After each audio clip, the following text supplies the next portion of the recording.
Hello everyone. तो स्वागत है आपका एक और नए लेसन में, जहां आज हम सीखने वाले हैं फोटोशॉप यूआई के बारे में।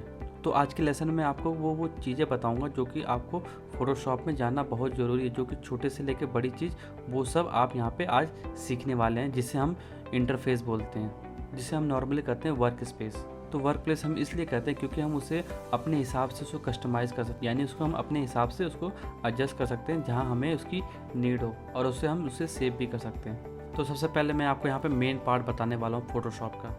तो सबसे पहले अगर आप यहाँ पे ऊपर में जाओगे तो आप देख पा रहे हो आपके पास यहाँ पे आ जाएगा मेन्यू का ऑप्शन, जो कि आपको यहाँ पे टॉप में मिल जाएगा। ये वाला पोर्शन है, हम इसको यहाँ पे ऑप्शन बार कहते हैं। तो सबसे पहले हम यहाँ पे बात करने हैं मेन्यू बार के बारे में, जो कि आप यहाँ पे देख पा रहे हो। तो जो सबसे टॉप में आप देख पा रहे हो उसे हम कहते हैं मेन्यू बार, और फिर उसके थोड़ा सा अगर आप यहाँ पे नीचे में आओगे तो हम इसको कहेंगे ऑप्शन बार। तो पहला हमारा रहा मेन्यू बार और हमारा दूसरा ऑप्शन है ऑप्शन बार। तो जो हमारे यहाँ पे ऑप्शन बार होता है ये तब शो करता है जब आप यहाँ पे कोई भी टूल यूज़ करते हो। तो अगर आप यहाँ पे मार्कर टूल यूज़ करते हो तो आपका यहाँ पे मार्कर टूल के सारे ऑप्शन आपको यहाँ पे शो हो जाएंगे, जो जिसे हम ऑप्शन बार कहते हैं। या फिर अगर आप यहाँ पे मान लीजिए अगर आप यहाँ पे इसको ब्रश यूज़ करते हो तो आप देख पा रहे हो ऑप्शन बार में आपके पास ब्रश के सारे ऑप्शन आ चुके हैं, जैसे कि आप यहाँ पे देख पा रहे हो। तो इसलिए हम यहाँ पे इसको ऑप्शन बार कहते हैं। और जो हम यहाँ पे टूल को सेलेक्ट करते हैं उसे हम कहते हैं टूल बार, यानी तो जो हम यहाँ पे टूल को सेलेक्ट कर रहे हैं उस एरिया को हम कहते हैं टूल बार, और जो आपको यहाँ पे लेफ्ट में मिलेगा।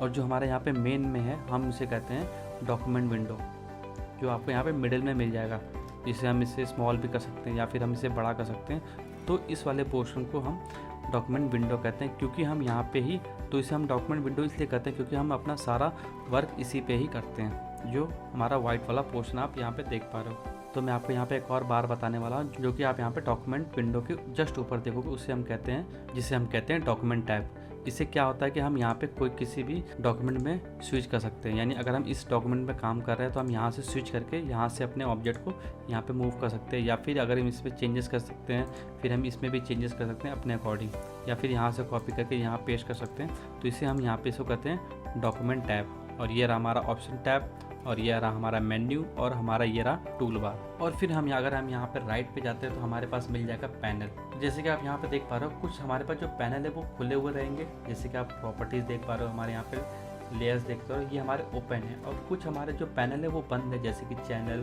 Path, adjustment. तो वो हम तब खोलेंगे जब हमें उसकी रिक्वायरमेंट होगी। अगर हमारी उसकी रिक्वायरमेंट नहीं है तो वो अपने आप वो क्लोज हो जाएगा। या फिर अगर आपको उसको दोनों एक साथ देखना है तो हमें उसको उस पैनल को हमें उसे अलग करना पड़ेगा, तो जो मैं आपको अभी बताने वाला हूँ। और हमारे कुछ पैनल होते हैं जो कि आइकन में आते हैं, जैसे कि आप यहाँ पे देख पा रहे हो। तो ये मिलते हैं डॉक्यूमेंट विंडो और पैनल के मिडिल में। तो जो अभी मैंने आपको यहाँ पे बताया ये था हमारा जनरल ओवरव्यू। तो अब मैं आपको यहाँ पे कुछ डिटेल में आपको यहाँ पे बताने वाला हूँ। तो अब मैं आपको यहाँ पे क्लोजर में उस एरिया के बारे में आपको डिटेल में बताने वाला हूँ। तो सबसे पहले मैं आपको यहाँ पे टूल के बारे में बताने वाला हूँ, क्योंकि जो हमारा टूल है, जो कि आप यहाँ पे लेफ्ट में देख पा रहे हो, ये सबसे ज़्यादा यूज़ होने वाला ओवरऑल टाइम में।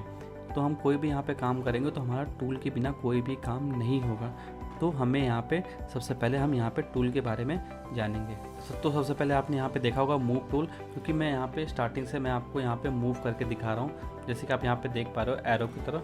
तो इसे हम मूव टूल कहते हैं, जो कि सबसे पहले हमारा यहाँ पे टूल बार में सबसे पहले आपको यहाँ पे दिखेगा। तो जैसे कि आप यहाँ पे नीचे देख पा रहे हो उसमें लिखा हुआ है मूव टूल, जो कि यहाँ पे शॉर्टकट की है वी। मान लीजिए अगर मैं यहाँ पे ब्रश टूल को सिलेक्ट करता हूँ, फिर मैं अगर यहाँ पे वी को प्रेस करता हूँ तो आप देख पा रहे हो हमारे यहाँ पे मूव टूल ओपन हो चुका है। तो आप यहाँ पे नीचे देख पा रहे हो आपके पास यहाँ पे और भी टूल हैं, और इन टूल के और भी सब ऑप्शन है जो कि हम आपको यहाँ पे बताने वाले हैं। जैसे कि मान लीजिए अगर मैं इस टूल को यहाँ पे लॉन्ग प्रेस करता हूँ, तो अगर मैं यहाँ पे लेफ़्ट को लॉन्ग प्रेस करता हूँ तो आप देख पा रहे हो हमारे पास यहाँ पे एक बॉक्स ओपन होके आ चुका है। अगर मैं यहाँ पे राइट क्लिक करूँगा तो भी हमारे पास यहाँ पे ऑप्शन खुल जाएगा। अगर मैं यहाँ पे सिंगल क्लिक करूँगा तो मुझे ऑप्शन नहीं दिखेगा, या तो मुझे राइट क्लिक करना पड़ेगा या तो मुझे लॉन्ग प्रेस करना पड़ेगा, जैसे कि आप यहाँ पे देख पा रहे हो। फिर हम इसे मूव कर सकते हैं अपने अकॉर्डिंग। तो हम यहाँ पे लॉन्ग प्रेस करेंगे और हम यहाँ पे अपने टूल को स्विच कर पाएंगे। तो जैसे कि हमने यहाँ पे ये वाला कंटेंट अवेयर टूल को सेलेक्ट किया है, तो जैसे कि मैंने आपको यहाँ पे बताया था, अगर आप यहाँ पे कोई भी टूल को सेलेक्ट करोगे तो आपके पास ऑप्शन बार में वो टूल का जो फंक्शन है, यानी जो उसके फीचर्स हैं, वो ओपन हो जाएंगे। तो जैसे कि आप यहाँ पे देख पा रहे हो ये सारे इसके ऑप्शन ओपन हो चुके हैं। तो मान लिया अगर मैं यहाँ पे कोई भी ऑप्शन को यूज़ करने वाला हूँ तो कैसे ये यूज़ होगा। तो जैसे कि आप देख पा रहे हो हमारा जो मोड है वो मूव का है, यानी अगर मैं इसको यहाँ पे सेलेक्ट करूँगा, फिर अगर मैं इसको लेफ़्ट क्लिक करके इसको मूव करूँगा तो आप देख पा रहे हो ये यहाँ पे मूव हो जाएगा और मैं यहाँ पे इसको अप्लाई कर दूँगा।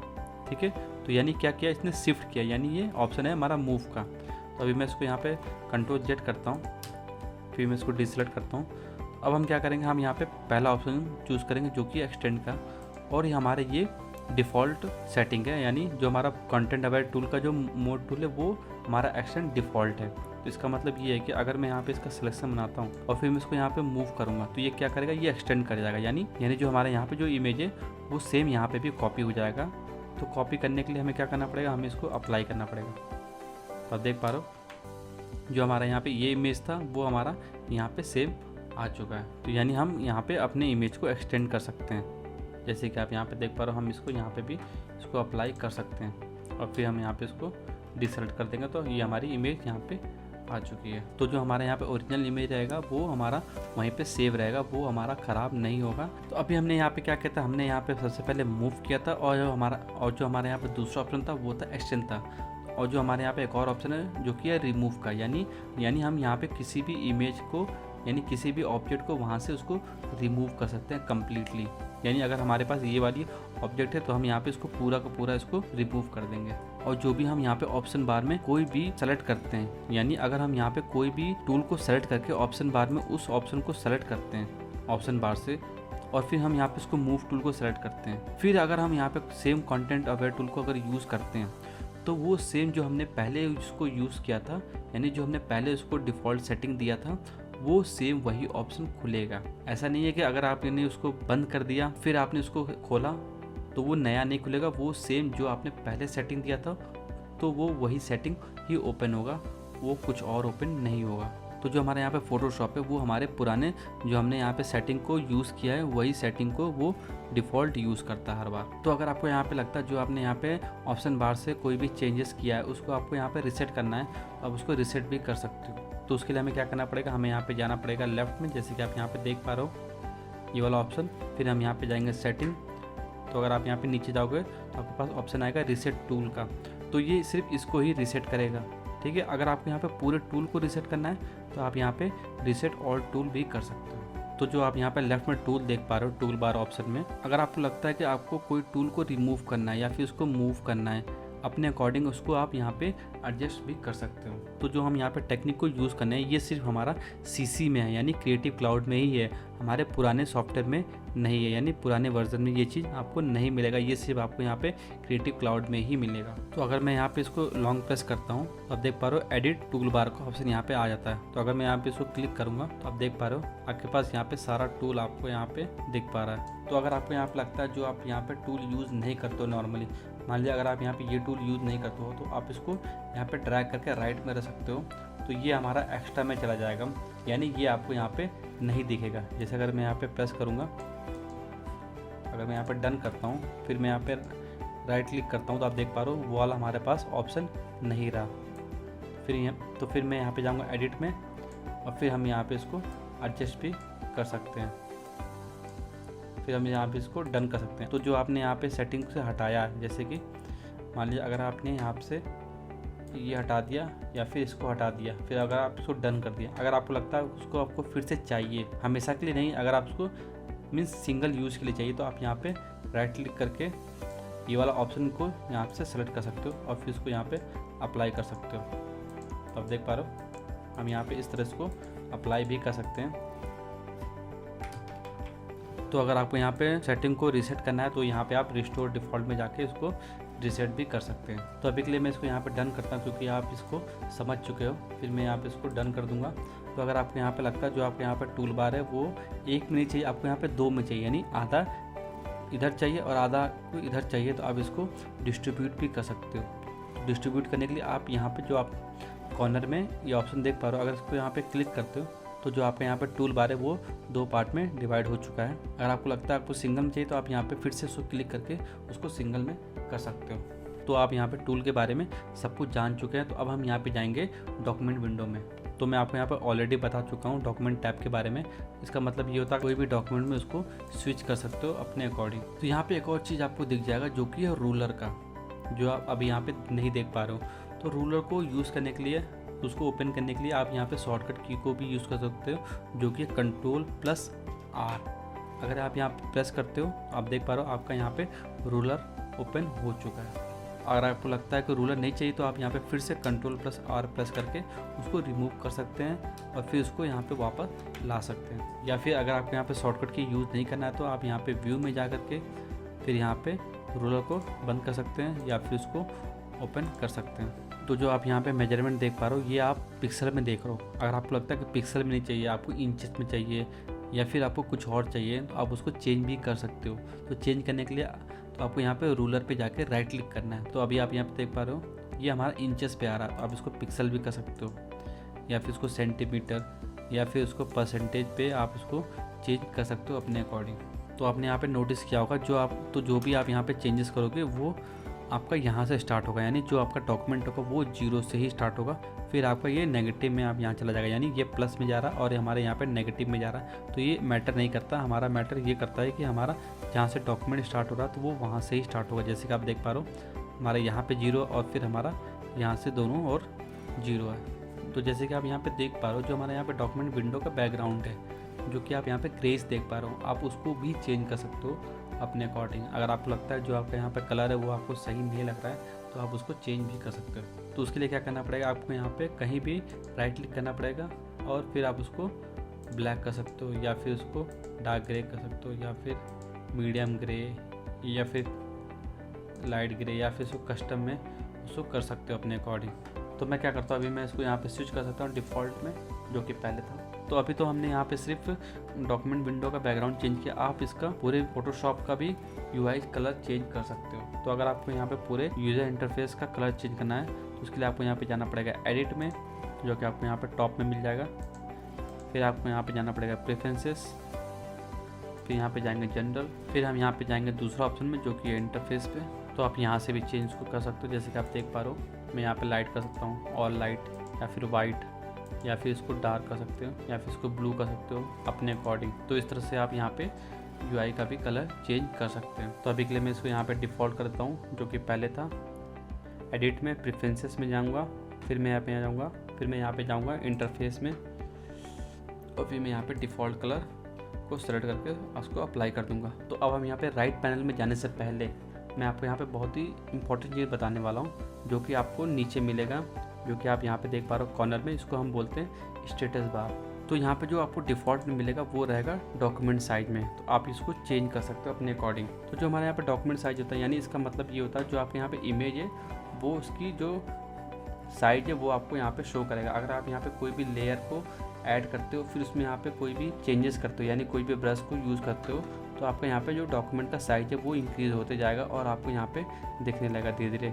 और जो आपको यहाँ पे देख पा रहे हो ये 50% ये आपकी इमेज की साइज़ है, यानी अगर आप इसको कितना स्केल करते हो, जितना आप इसको स्केल करोगे, अगर मैं यहाँ पे इसको 70 करता हूँ, आप देख पा रहे हो आपकी इमेज यहाँ पे बढ़ रही है। अगर मैं इसको यहाँ पे 100 करता हूँ तो आप देख पा रहे हो ये आपका 100 में ये आपकी साइज़ है, तो आपको यहाँ पे 100 में ही शो करेगा। तो इस तरह आप इसको जूम आउट जूम इन कर सकते हो और वो आपको यहाँ पे परसेंटेज में आपको यहाँ पे शो करेगा। तो अगर आपको यहाँ पे देखना है कि जो आपकी यहाँ पे इमेज है उसकी कितनी पिक्सल साइज है, तो आप उसको यहाँ पे चेंज कर सकते हो डॉक्यूमेंट प्रोफाइल में, या फिर आप इसको डॉक्यूमेंट डायमेंशन में जा सकते हैं। जैसे कि आप देख पा रहे हो जो आपकी इमेज की साइज़ है वो 1920x1280 और आपको जो रेजोल्यूशन है वो 72 पिक्सल में है। तो अब मैं यहाँ पे चलता हूँ राइट साइड में, जो कि हमारा पैनल। तो जो हमारा यहाँ पे पैनल है मैंने उसको यहाँ पे पहले से उसको कस्टमाइज़ करके रख दिया है अपने अकॉर्डिंग, और आप भी इसको अपने अकॉर्डिंग चेंज कर सकते हो। तो जब भी आप यहाँ पे अपने फोटोशॉप को हमेशा नया स्टार्ट करते हो, यानी जब भी हमेशा यहाँ पे फ्रेश स्टार्ट करते हो, आपको यहाँ पे डिफ़ॉल्ट सेटिंग मिलेगा जो कि है एसेंशियल का,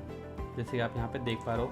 या फिर आप इसको 3D भी कर सकते हो अपने अकॉर्डिंग, या फिर इसको ग्राफिक या फिर इसको मोशन में भी अपने अकॉर्डिंग उसको एडजस्ट कर सकते हो। तो इस तरह आप यहाँ पे इसको चेंजेस कर सकते हो, या फिर आप यहाँ पे कोई और भी पैनल को यहाँ पे इंक्लूड कर सकते हो, या फिर इसको रिमूव भी कर सकते हो, जैसे कि क्लोज टैप करके इसको रिमूव भी कर सकते हो, या फिर इसको भी रिमूव कर सकते हो, जैसे कि क्लोज टैप करके इसको रिमूव कर सकते हो। अगर आपको यहाँ पे कोई भी पैनल को लाना है तो आपको यहाँ पे जाना पड़ेगा विंडो में, फिर यहाँ पे जाएंगे कैरेक्टर में, तो आप देख पा रहे हो आपके यहाँ पे पैनल आ चुका है। या फिर यहाँ पे आप एडजस्टमेंट को यूज़ कर सकते हो, जैसे कि आप देख पा रहे हो हमने यहाँ पे पहले उसको रिमूव कर दिया था और अब हम यहाँ पे इसको वापस ला दिए। तो इस तरह आप यहाँ पे इसको अपने जो आपका UI है उसको आप कस्टमाइज़ कर सकते हैं। तो आपने यहाँ पे एक चीज़ नोटिस किया होगा, अगर हम यहाँ पे ये पैनल ओपन करते हैं तो हमारा ये चैनल बंद रहता है। अगर हम इसको ओपन करेंगे तो हमारा ये वाला चैनल बंद हो जाएगा। तो अगर आपको यहाँ पे लगता है आपको यहाँ पे दोनों चैनल को ओपन करना है, तो आपको यहाँ पे क्या करने का, इसको यहाँ पे अलग करना पड़ेगा, क्योंकि अभी हमारा यहाँ पे साथ में है। तो अभी हमें इसको क्या करना पड़ेगा, हमें इसको अलग करना पड़ेगा। तो अलग करने के लिए हम क्या करेंगे, हम इसको क्लिक करके उसको ड्रैग करेंगे। जैसे कि आप देख पा रहे हो, अगर हम यहाँ पे ड्रैग करके मिडिल में रखते हैं तो ये नया पैनल में ओपन हो जाएगा। यानी अगर हम इसको ओपन करके अगर इसको यहाँ पर रखते हैं, यानी इस बॉक्स के अंदर रखते हैं, जैसे कि आप देख पा रहे हो जो हमारा बॉक्स है, बॉक्स के अंदर आ रहा है लेयर, चैनल एंड पाथ। अगर इसी बॉक्स में हम इसको अप्लाई करेंगे तो पैनल के बाद हमारा यहाँ पे एडजस्टमेंट भी आ जाएगा। जैसे कि आप यहाँ पे देख पा रहे हो हमारे यहाँ पे एडजस्टमेंट भी आ चुका है। अगर आपको लगता है जो आपके यहाँ पे जो ख़राब हो गया है, इसको अगर यहाँ पे अगर लगाना है तो आप यहाँ पे जाएंगे लास्ट में और इसको यहाँ पे आप अप्लाई भी कर सकते हैं। जैसे कि आप यहाँ पे देख रहे हो मैंने इसको अप्लाई किया और हमने इसको बड़ा भी कर दिया। फिर हम उसी तरह उसको डिफ़ॉल्ट भी कर सकते हैं, यहाँ पे जाके इसको अप्लाई कर सकते हैं, या फिर इसको आप यहाँ पे अलग भी इसको बाहर निकाल सकते हैं अपने अकॉर्डिंग। और फिर इस तरह इसको यहाँ पे कहीं कॉर्नर पे रख सकते हैं। तो मैं यहाँ पे इसको डिफ़ॉल्ट में रख देता हूँ। अगर आपको यहाँ पे लगता है जो आपका पैनल है वो बहुत बड़ा है, उसको आप यहाँ पे एडजस्ट करना चाहते हो, तो आप इसको इस वाले पैनल में अप्लाई भी कर सकते हैं। अगर आप यहाँ पे इस पैनल में डालोगे तो ये सिर्फ आइकन बन के यहाँ पे आ जाएगा। फिर अगर आप इसको यहाँ पे ड्रैग आउट करते हो तो ये सिर्फ एक सिंगल आइकन में आ जाएगा और आप उसको अपने अकॉर्डिंग एडजस्ट भी कर सकते हो। तो आप देख पा रहे हो अगर मैं यहाँ पे इसको क्लिक करूँगा तो आपका यहाँ पे आइकन ओपन हो जाएगा। और फिर मैं इसके यहाँ पे इसको फिर से यहाँ पे अप्लाई कर सकता हूँ। जैसे कि हमारे यहाँ पे जो आप देख पा रहे हो ये कैरेक्टर है, अगर मैं इसको यहाँ पे रिमूव करता हूँ यानी इसको क्लोज करता हूँ तो आप यहाँ पे देख पा रहे हो हमारा यहाँ पे जो कैरेक्टर है वो रिमूव हो चुका है। हमें यहाँ पे इसको फिर से वापस लाना है, उसके लिए हम यहाँ पे जाएंगे विंडो पे, फिर हम यहाँ पे जाएंगे कैरेक्टर। आप देख पा रहे हो आपका यहाँ पे ये आ चुका है। अगर आपको लगता है ये आइकन नहीं चाहिए, आपको यहाँ पे बड़े बॉक्स में चाहिए यानी इस पैनल में चाहिए, आप इसको यहाँ पे ड्रैग करके और यहाँ पे इसको ड्रैग एंड ड्रॉप कर सकते हो और आपका यहाँ पे कैरेक्टर ओपन हो जाएगा। तो अभी मैंने आपको यहाँ पे पैनल के बारे में बताया था जो कि आपको यहाँ पे मिल जाएगा। तो आप यहाँ पे अपना खुद का भी प्रीसेट बना सकते हो या फिर इसको यहाँ पे रीसेट कर सकते हो। तो आप देख पा रहे हो मैंने यहाँ पे इसको रीसेट कर दिया तो ये इस तरह आ चुका था। अगर आपको लगता है इसकी ज़रूरत नहीं है तो आप इसको यहाँ पे इसको क्लोज़ कर सकते हो और इसकी भी ज़रूरत नहीं है तो आप इसको यहाँ पे क्लोज़ कर सकते हो। और फिर आप यहाँ पे अपना नया वर्कस्पेस बना सकते हैं। जैसे कि मैं यहाँ पे लिखूँगा मास्टर क्लास, फिर मैं इसको यहाँ पे इसको सेव कर दूँगा। सेव करने के बाद मैं क्या करूँगा, मैं यहाँ पे कुछ भी यहाँ पे अप्लाई कर सकता हूँ या इन्फो, या फिर मैं यहाँ रख सकता हूँ, या फिर मैं यहाँ पे नोटिफिकेशन इसको मैं अलग रख सकता हूँ, या फिर मैं यहाँ पे टाइमलाइन को मैं इस तरह यहाँ रख सकता हूँ। तो ये मेरा एक मास्टर क्लास का यहाँ पे अलग वर्कस्पेस बन चुका है। तो अगर आपको यहाँ पे जाना है एसेंशियल में तो ये एसेंशियल वाला ऑप्शन आपको खुल जाएगा, ना कि आपका यहाँ पे मास्टर क्लास वाला। अगर आपको यहाँ पे फिर से स्विच करना है तो आपको यहाँ पे सेम वहीं पे जाना पड़ेगा और यहाँ पे मास्टर क्लास पे क्लिक करेंगे तो जो आपने यहाँ पे सेटिंग दिया वो सेम सेटिंग यहाँ पे ओपन हो जाएगी। तो जो मैंने आपको यहाँ पे बताया वो आप बहुत ही ईजिली समझ गए होंगे क्योंकि मैंने यहाँ पे सारे ऑप्शन को आपको बहुत ही डिटेल में बताया है। तो बस इतना ही था इस लेसन में। अब हम मिलते हैं नेक्स्ट लेसन में।